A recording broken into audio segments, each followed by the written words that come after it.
Hello guys, welcome back to my YouTube channel that is law knowledge learn something new with Priyanka. आज की इस video में हम लोग बात करने वाले हैं मुस्लिम मैरिज एक्ट रेजोल्यूशन एक्ट 1939 के बारे में। इसके पहले मैंने तलाक तक आपको पढ़ा दिया था फर्स्ट पार्ट में। अगर आप में से किसी ने भी नहीं देखा है तो आप वो वाली वीडियो जाके पहले देख लो, तभी इसके आगे से आपको समझ में आएगा। ठीक है, तो इसमें हमने डिस्कस किया है मेनली सेक्शन 2 के बारे में, जिसमें उसने बहुत सारी चीज़ें लिखी है, जैसे कि आप डाइवोर्स कब ले सकते हो। पहला, absence of husband for 4 years, मतलब 4 साल तक हस्बैंड का अता पता ही नहीं था कि वो है कहाँ, तब आप तलाक ले सकते हो। Second, failure to maintain wife, आप वाइफ को मेंटेन नहीं कर पा रहे 2 साल तक, तब आप डाइवोर्स ले सकते हो। इम्प्रिजनमेंट ऑफ हस्बैंड को जेल हो गई 7 सालों के लिए। Failure to perform marital obligations आपने 3 साल तक परफॉर्म नहीं करे। Importancy of husband at the time of marriage and continue, husband जो है वो इम्पोर्टेंस था मैरिज के टाइम पे और अभी भी वो इम्पोर्टेंस ही है, वो उसकी हालत में कोई सुधार नहीं हुआ है, तब भी आप डाइवोर्स ले सकते हो।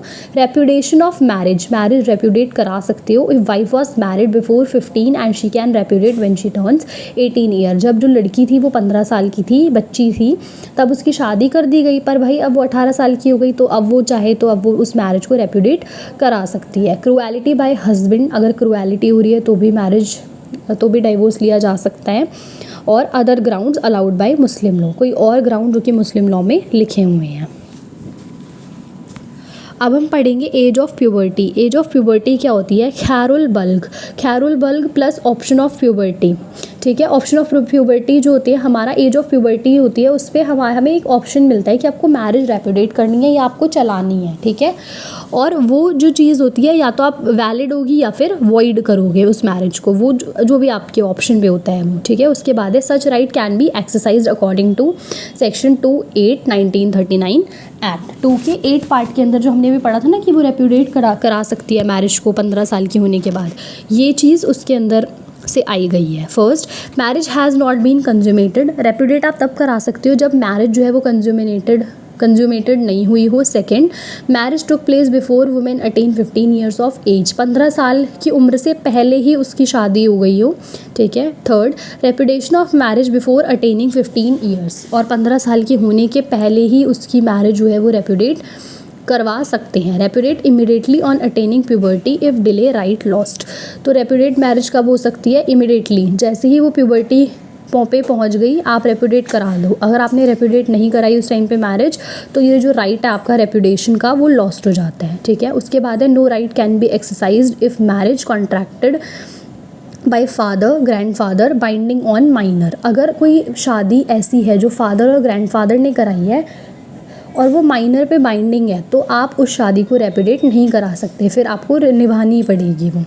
उसके बाद है except father grandfather contracted marriage fraudulently negligently then minor can repudiate it on attaining puberty. हाँ, आप तब करा सकते हो जब फादर और ग्रैंडफादर ने शादी जो है वो कैसे कराई हो? फ्रॉड से, नेग्लेंटली कराई हो, जो कि माइनर अटेनिंग मेजॉरिटी पे रेप्यूडेट करा सकता है। उसके बाद है मेंटेनेंस को बोलते हैं खर्चा ए पानदान, who is entitled under Muslim law के अंदर मेंटेनेंस के लिए कौन कौन एंटाइटल होता है? सबसे पहले वाइफ और हस्बैंड दोनों एंटाइटल होते हैं, चिल्ड्रन एंटाइटल होते हैं, और पेरेंट्स और ग्रैंड पेरेंट्स भी एंटाइटल होते हैं। वाइफ कब एंटाइटल होगी? वाइफ एंटाइटल्ड होगी, पहली चीज़। और दूसरा, राइट व्हेन नॉट लॉस्ट,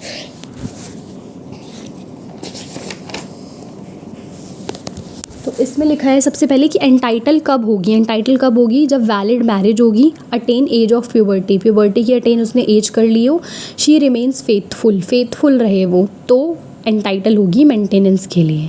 और एंटाइटल कब नहीं होगी, कब उसका राइट वो हो जाएगा lost? She refuses to access to husband on lawful ground, उसने अनलॉफुल ग्राउंड होना चाहिए था यहाँ पे कि उसने मना कर दिया अनलॉफुल ग्राउंड्स पे। Second, marriage not consummated due to husband not attain puberty, consummate नहीं हुई क्योंकि उसने प्यूबर्टी अटेन नहीं करी, या फिर हस्बैंड्स एब्सेंस, हस्बैंड था नहीं, या फिर इलनेस की वजह से। ठीक है, उसके बाद है गिफ्ट्स, जिसको हिबा भी बोला जाता है। एसेंशियल्स ऑफ हिबा क्या क्या है? पहला, डिक्लेरेशन बाय डोनर और डोनी, दो चीज़ें पढ़ी हैं हमने। डोनर होता है जो गिफ्ट दे रहा है, डोनी होता है जो गिफ्ट एक्सेप्ट कर रहा है। ठीक है, तो डिक्लेरेशन बाय डोनर जो है वो डिक्लेयर करेगा कि हाँ मैं एक फलानी चीज़ किसी को गिफ्ट में देना चाहता हूँ। एक्सेप्टेंस बाय डोनी, अब डिक्लेरेशन हो गई, एक्सेप्टेंस भी इम्पॉर्टेंट है। अब जो गिफ्ट जिसको दे रहा है उसकी एक्सेप्टेंस इम्पॉर्टेंट है, डोनी की एक्सेप्टेंस इम्पॉर्टेंट है, ठीक है।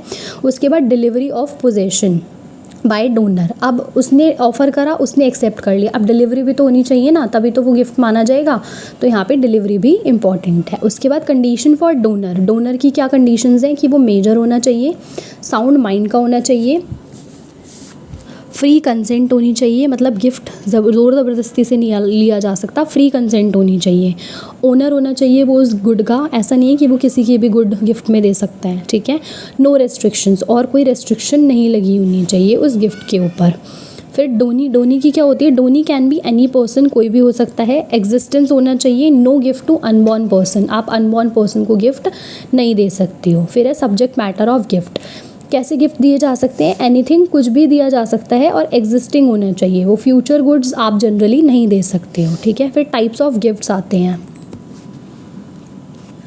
टाइप्स ऑफ गिफ्ट में आता है Hiba bill इवाज for consideration. Hiba bill Ahvaz जो होता है ये कंसिडरेशन लिया जाता है, इसमें पता नहीं है क्यों गिफ्ट बोला जाता है फिर, पर इसमें कंसिडरेशन लिया जाता है, ठीक है। अरियत होता है, सदून होता है, हिबाबा शर्तुल एवाज होता है, ठीक है। अब वॉइड गिफ्ट्स कौन से होते हैं, गिफ्ट इन फ्यूचर वॉइड, मतलब आप कोई फ्यूचर में गिफ्ट का वादा कर रहे हो तो वो गिफ्ट जो है वो वॉइड माना जाएगा, और अगर आप कंटेंजेंट गिफ्ट दे रहे हो तो वो गिफ्ट भी वॉइड माना जाएगा। फिर मूशा, मूशा क्या होता है, gift of undivided share in indivisible property, ये वैलिड होता है अगर कोई प्रॉपर्टी है जो कि सबकी है, इन अनडिवाइडेड प्रॉपर्टी है, और आप उसको गिफ्ट कर रहे हो, अपने हिस्से का गिफ्ट कर रहे हो, सिर्फ अपने शेयर का गिफ्ट कर रहे हो, तो वो गिफ्ट जो है वो गिफ्ट वैलिड माना जाता है। उसके बाद हमारा आता है डेथ बेड गिफ्ट, जिसको मर्ज उल मौत बोलते हैं। इसमें एसेंशियल पार्ट्स हैं, जिसमें सबसे पहले यही लिखा है कि not more than 1/3 of total value of assets, कि आप डेथ बेड गिफ्ट दे सकते हो, अलाउड है, लेकिन जो टोटल एसेट्स हैं उसका सिर्फ 1/3 पार्ट दे सकते हो, उससे ज़्यादा आप गिफ्ट में नहीं दे सकते, ठीक है। एसेंशियल्स क्या है डेथ बेड के, फर्स्ट इलनेस होनी चाहिए, और इलनेस जो है वो ऐसी नहीं होनी चाहिए कि भाई बीमार हैं क्योंकि वो ओल्ड एज के हो चुके हैं, नहीं, नॉर्मल इंसान वो बीमार होना चाहिए तब वो गिफ्ट दे रहे हैं, ठीक है। Genuine application of death, actual में डेथ हो गई है तब वो गिफ्ट जाएगा। If no death gift null and void, अगर डेथ नहीं होती है तो वो जो गिफ्ट है वो नल और वॉइड माना जाएगा। Delivery of possession to donee, इसमें जो पोजेशन है वो डोनी को मिल जाएगी। Death bed gift operation on death of donor, donor की डेथ के बाद डेथ बेड गिफ्ट जो है वो ऑपरेशन में आता है, और डेथ बेड गिफ्ट जो है उसकी डेथ के बाद दिया जाता है। फिर है वसीयत, वसीयत को विल भी बोला जाता है, जिसमें क्या बोला है, आप विल जो है वो ओनली 1/3 प्रॉपर्टी का ही बना सकते हो।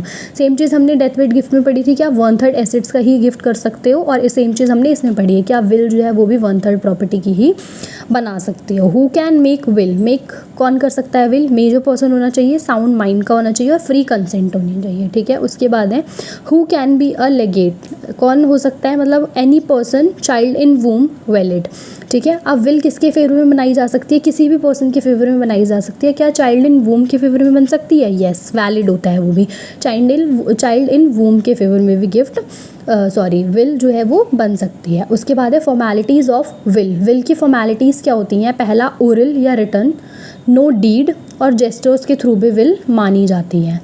Next subject matter of will, क्या क्या होते हैं, कॉर्पोरेट और इनकॉर्पोरेट हो सकती है वो, मूवेबल और इमूवेबल प्रॉपर्टी की होती है विल, और एग्जिस्टेंस प्रॉपर्टी की होती है।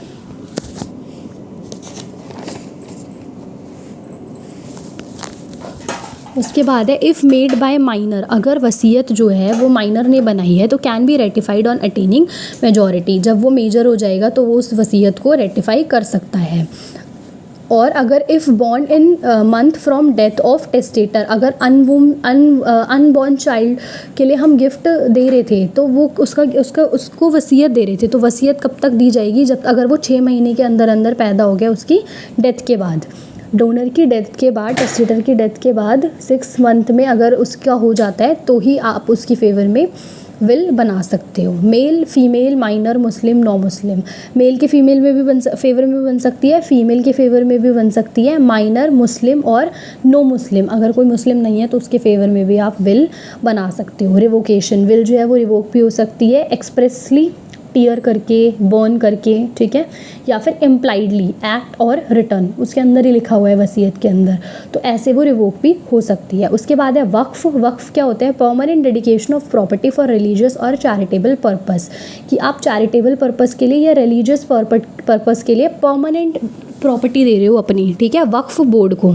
ऑब्जेक्टिव क्या होता है इसका? रिलीजियस, पायस, चैरिटेबल करने के लिए, to acquire merits in the eyes of God, ठीक है, तो ये सारे इसके पर्पस होते हैं। करेक्टरिस्टिक्स क्या होते हैं? प्रॉपर्टी वेस्टेड इन गॉड, भगवान को दी जाती है ये प्रॉपर्टी, परमानेंट होती है, इररिवोकेबल होती है, ओनरशिप ऑफ वक्फ एक्सटिंग्विश्ड, कि ओनर का जो राइट है वो वक्फ वाली प्रॉपर्टी से हट जाता है, इनएलिनेबल, कि वो आगे किसी और को उस वक्फ बोर्ड जो है वो उस प्रॉपर्टी को किसी और को नहीं दे सकता। यूसुफ्रक्चरी फॉर मैनकाइंड, मैनकाइंड के लिए इंपॉर्टेंट होती है ये, ठीक है। फिर कंडीशंस फॉर वक्फ, वक्फ की क्या कंडीशंस होती हैं? कैपेसिटी टू मेक वक्फ, वक्फ बनाने के लिए कौन कौन केपेबल है? पहला, मुस्लिम होना चाहिए, वो मेजर होना चाहिए, साउंड माइंड का होना चाहिए और उस प्रॉपर्टी का ओनर होना चाहिए।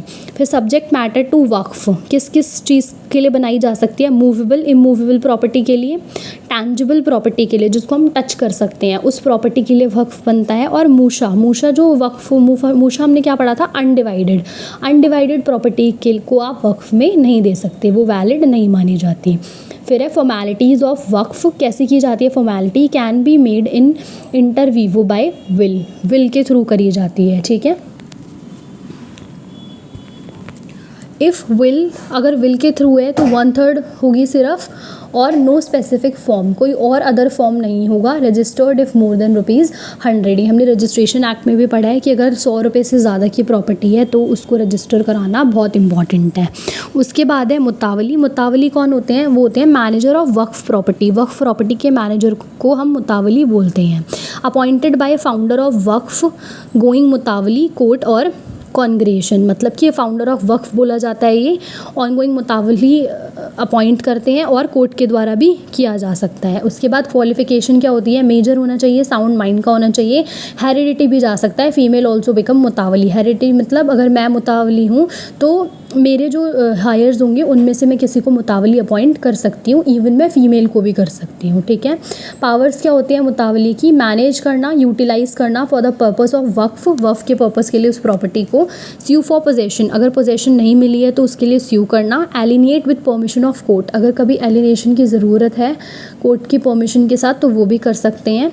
टेक डेट, डेट भी ले सकते हैं, और फाइल सूट, सूट भी फाइल की जा सकती है। उसके बाद रिमूवल, कौन हटा सकता है मुतावली को? बाय कोर्ट, कोर्ट के द्वारा हटाया जाता है। To neglect to perform duty, जब मुतावली जो है वो अपना काम ढंग से नहीं कर पाता। उसके बाद है गार्डियनशिप। गार्डियनशिप हमारे 3 तरीके के होते हैं इसमें। पहला होता है नेचुरल गार्डियंस, दूसरे होते हैं गार्डियन बाय कोर्ट, और तीसरे होते हैं टेस्टामेंट्री गार्डियन।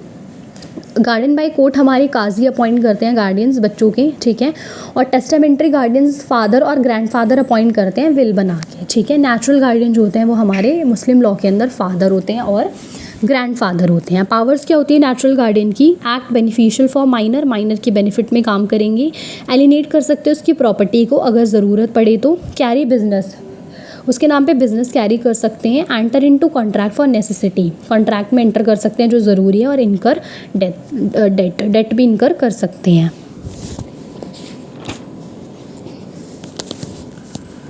उसके बाद है कस्टडी। कस्टडी क्या होती है? कस्टडी को हम बोलते हैं हिजानत। हिजानत क्या होता है? कस्टडी किसके पास रहती है? मदर के पास रहती है in the absence of first female. अगर फर्स्ट फीमेल नहीं है तो किसके पास जाएगी? फादर के पास जाएगी। और अगर सन है तो उसकी कस्टडी मदर के पास कब तक रहेगी? या तो 7 साल तक, या 2 साल तक, या एज ऑफ प्यूबर्टी तक। 7 साल हनाफी स्कूल में लिखा है, शिया में 2 इयर्स है, और एज ऑफ प्यूबर्टी किसमें है? मलीकी स्कूल में है। और अगर डॉटर है तो उसकी कस्टडी रहेगी एज ऑफ प्यूबर्टी तक और अप टू मैरिज तक, ठीक है। हनाफी स्कूल में एज ऑफ प्यूबर्टी लिखा है, और हनाबली, शफ़ी और मलीकी स्कूल में अप टू मैरिज लिखा है। और 7 साल किस में लिखा है? इतना और अशरिया स्कूल में। उसके बाद है शूफा और प्रीएम्पशन।